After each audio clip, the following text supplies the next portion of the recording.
નમસ્કાર, જય શ્રી રામ, જય હનુમાન, હર હર મહાદેવ. મિત્રો, ભગવાન રામના દર્શન કરીને આખો દેશ ખુશીઓ મનાવી રહ્યો છે, પરંતુ કાળા પથ્થરથી ભગવાન રામની મૂર્તિ કેમ બનાવવામાં આવી, શું તમે જાણો છો? મૂર્તિમાં પ્રભુ શ્રીરામ હસતા જોવા મળી રહ્યા છે. પગથી માંડીને શીશ સુધી મૂર્તિ કાળા રંગની દેખાઈ રહી છે.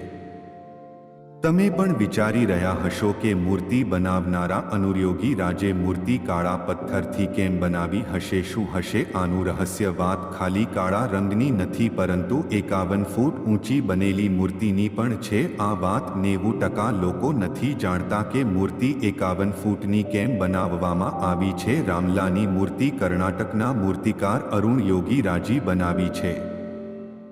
બહુ મોટી વાત તો એ જ છે કે આ મૂર્તિ ખાલી એક જ પથ્થરમાંથી બનાવવામાં આવી છે. આ પથ્થરની અંદર બીજા કોઈ પણ જાતના પથ્થરોનો સમાવેશ નથી કર્યો. આ મૂર્તિનું વજન આશરે 200 કિલો જેટલું છે. આ મૂર્તિની અંદર ભગવાન રામને 5 વર્ષના બાળ રૂપમાં બનાવવામાં આવ્યા છે.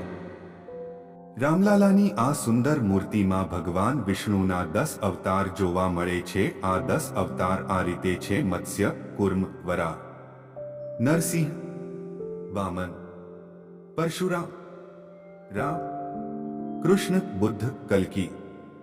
પરંતુ મૂર્તિને તમે જ્યારે ધ્યાનથી જોશો ત્યારે તમને ભગવાન વિષ્ણુના આ 10 અવતાર જોવા મળશે. આવું એટલા માટે છે કે ભગવાન રામ પણ વિષ્ણુનો અવતાર છે. રામ લલ્લાની મૂર્તિની એક બાજુ હનુમાન અને બીજી બાજુ ગરુડ નજર આવી રહ્યા છે, જે મૂર્તિની શોભા વધારી રહ્યા છે. રામલાની મૂર્તિની બાજુમાં સૂર્ય ભગવાન, શંખ, સ્વસ્તિક, ચક્ર અને ગદા નજર આવી રહી છે. પરંતુ રામલાની મૂર્તિ કાળા પથ્થરથી કેમ બનાવવામાં આવી? શું છે એનું કારણ? આવો જાણીએ. જે કાળા પથ્થરમાંથી રામલલ્લાની મૂર્તિ બનાવવામાં આવી છે તે પથ્થર કોઈ મામૂલી પથ્થર નથી, પરંતુ શાલિગ્રામ પથ્થર છે.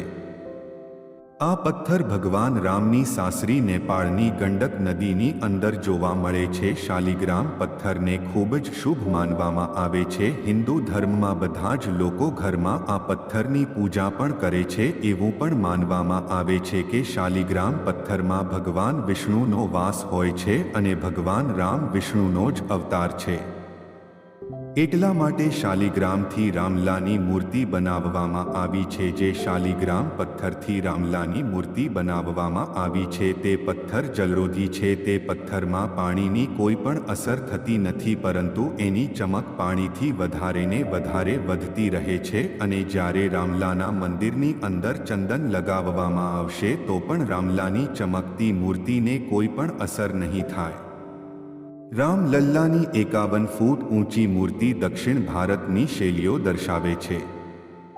મૂર્તિની લંબાઈ 51 ફૂટ ઊંચી છે. તે વાત ખાસ ધ્યાન રાખીને બનાવવામાં આવી છે કે 5 વર્ષના હતા તો કેવા દેખાતા હતા તે માટે બનાવવામાં આવી છે. બતાવવામાં આવી છે કે રામલાના દૂરથી પણ દર્શન થઈ શકે. રામલાલાના આ મંદિરની અંદર જ્યારે આ મૂર્તિ લાવવામાં આવી ત્યારે રામલાની મૂર્તિની આંખો ઉપર પટ્ટી બાંધેલી હતી. જે પટ્ટી 22 તારીખના પ્રાણ પ્રતિષ્ઠા પછી ખોલવામાં આવી હતી.